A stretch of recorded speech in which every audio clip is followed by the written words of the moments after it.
Hey, yo, did you see that sloppy fat boy out there tonight?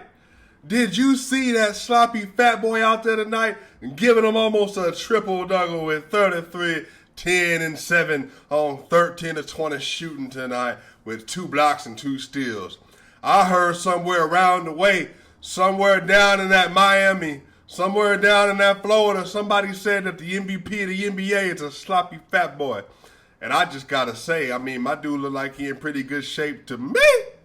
I don't know about you, but guess what? The MVP make it do what it do. Best player in the NBA showing up again, making it happen, making it do what it do. The Denver Nuggets come back with a 121 win over and 111 to the Sacramento Kings with another win.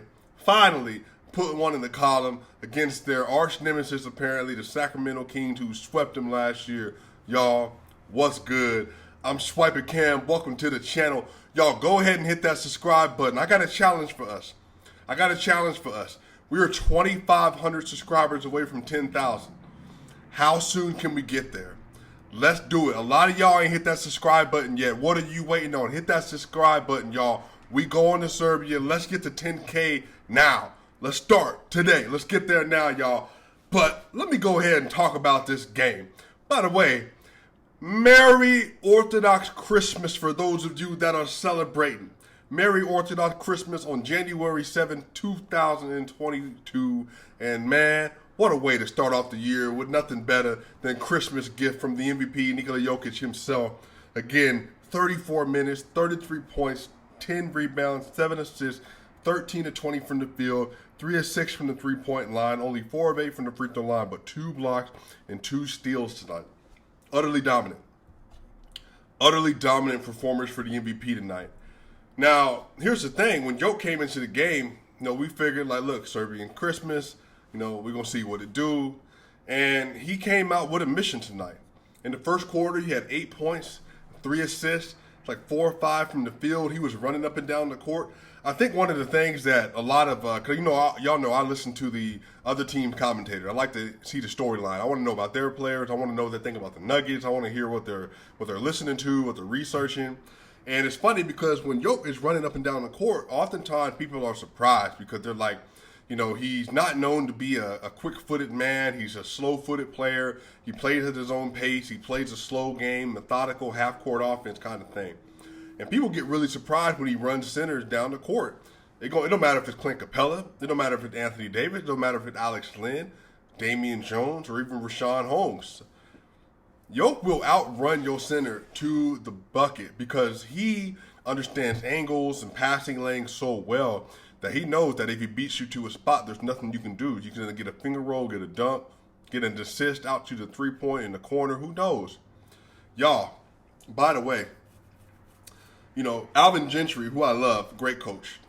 Before the game, he said that he thinks Nikola Jokic is one of the 3 best passers in the NBA.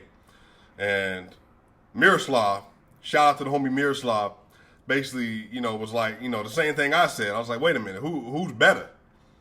Who's a better passer than Nikola Jokic? Man, I don't know what it is. Every time Jokic is in transition and JaMychal Green is somewhere up ahead of him, even tonight, I saw JaMychal Green ahead of Jokic on the fast break. Jokic got a block, and he was headed down. Marvin Bagley actually blocked Marvin Bagley's shot. He was on the way down the court, and I saw it setting up. And all of a sudden, you see Jokic, Alex Lynn's right in front of him. Tyrese Halliburton's on the corner. Jokic looks off to the right and just dumps it off down into the paint for a JaMychal Green slam. That's definitely going to make the yearly highlight tape. Nikola Jokic was on one tonight. That third quarter, man, Nikola Jokic had 9 of the Nuggets' 11 straight points in the quarter, and he was going at everybody. Because he was getting bodied so much in the game that it was like, look, man, y'all either going to call a foul every possession, or I'm just going to take matters into my own hand. And Jokic shot an angry 3 and made it in the third quarter. Man, he got some layups, like spinning to the basket. The thing is with Jokic, he's not the fastest man in the world, but again, he's quick, and he understands angles very well. So if you get horizontal with him at all, and he can get to the bucket, and any opening you give him, he can do a hook shot, off the glass, fade shot, pop shot. It could be a floater. He is going to find the opportunity to make it work. And Jokic tonight, man, was utterly dominant. it was really, really a great game from him all the way around, offensively and defensively. Nick Wright today, I watched First Things First in the morning, and Nick Wright was basically going off about how Jokic had that 26, 21, and 11 game, but yet the Nuggets are only 18 and 18, and he's averaging less points per game this year, but somehow he's having one of the greatest season of all time, and, basically doing what he's doing. Setting the PER records and all this stuff, and like, oh, but, look at his team, look at what he's happening. It's like, see, that's the thing. If you don't watch Jokic, you're missing everything. Jokic controls every single possession on the court, offensively and defensively.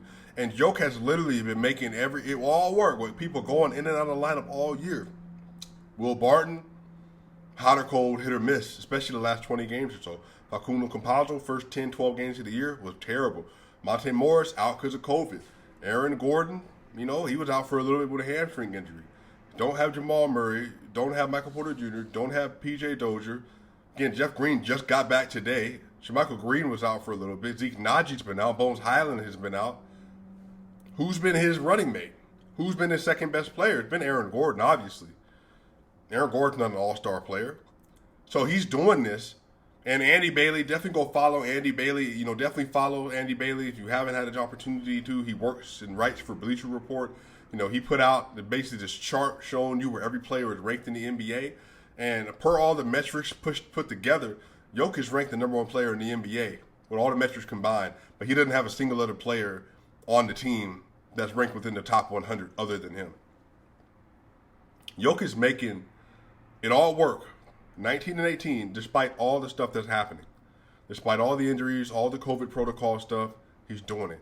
And again, man, the MVP tonight, 33, 10, and 7 on 65% shooting and 50% from the three-point line.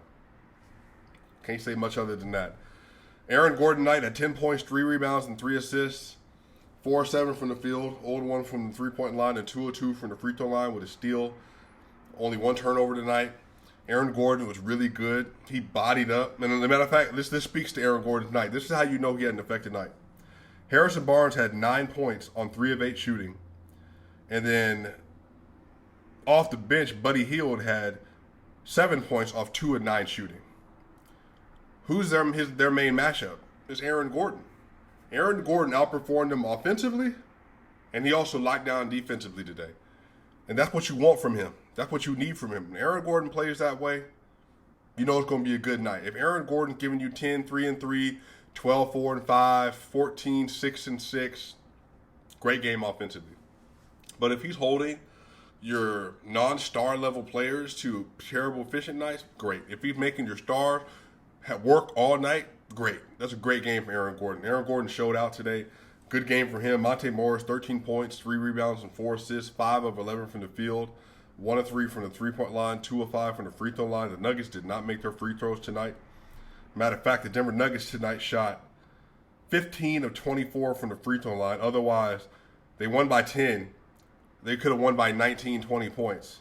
They were 63% from the free throw line tonight. Just unacceptable. Just concentration. That's really what it is. Morris is a good free throw shooter. So was Jokic. Wasn't a good game shooting for them tonight at all. But again, they got a chance to get the win. Thank goodness. Man, it was a good game, man. It was a really good game. They was working. They was going at it. I'll tell you what, Will Barton really came out on the show tonight. Will Barton, 10 points, 2 rebounds, and 6 assists. 3 of 9 from the field, 2 of 6 from the three-point line, 2 of 2 from the free throw line. Will Barton had a very good first quarter and did not play well in the rest of the game. He had a couple plays in the second quarter.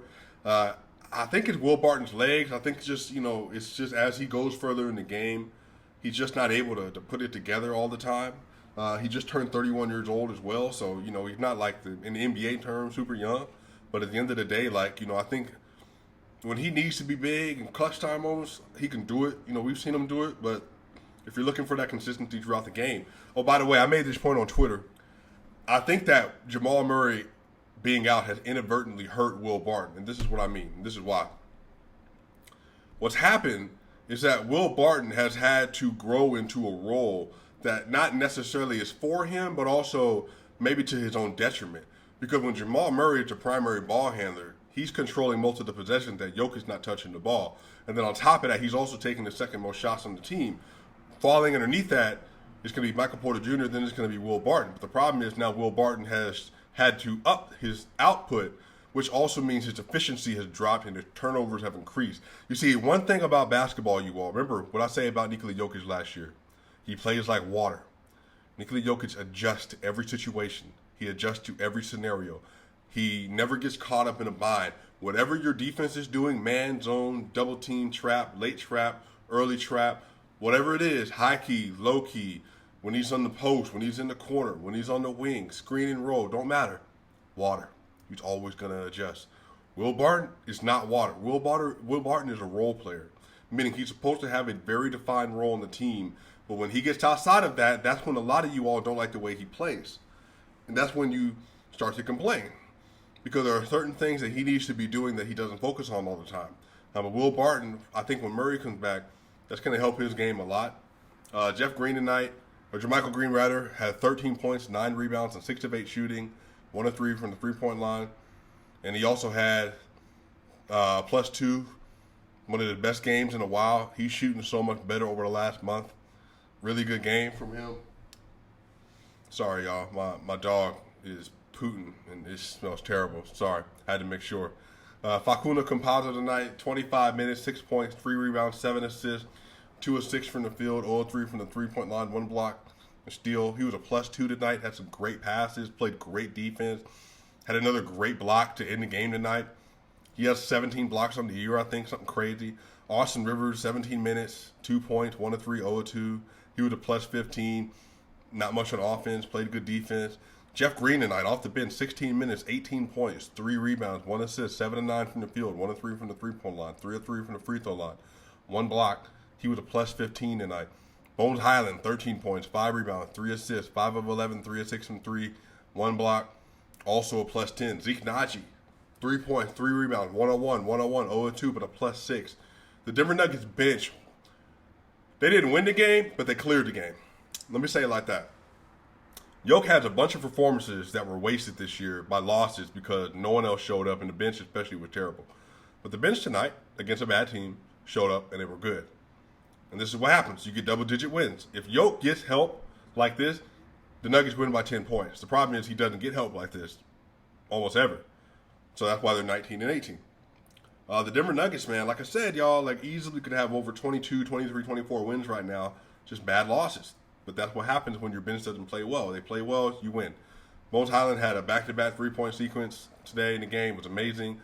Jeff Green had some monster dunks in the third quarter, rolling to the basket with Facundo Campazzo, looking like John Stockton and Karl Malone. It was just a great game for them, man. Great game against somebody you struggle with traditionally. The Denver Nuggets are currently sitting at the 6th seed again. They're currently tied with the Lakers. The Lakers are currently playing the Hawks. It looks like the Lakers are going to beat the Hawks. So they're going to be jostling for that, and they're now a full game behind the Mavericks for the 5th seed because they've won 5 straight. So the Denver Nuggets need to continue to win these games. The Nuggets have up next against the Thunder, need to win that game. Against the Clippers, need to win that game. Against the Trailblazers, need to win that game. Against the Lakers, can definitely and will probably win that game. That's 4 straight games. If you just show up, you can win. If you just show up, other players, auxiliary players around Yoke, you show up, you win those 4 games, and you got a nice little streak going into the Jazz again, back on the Clippers, then to the Grizzlies, then to the Pistons, Nets, Pelicans.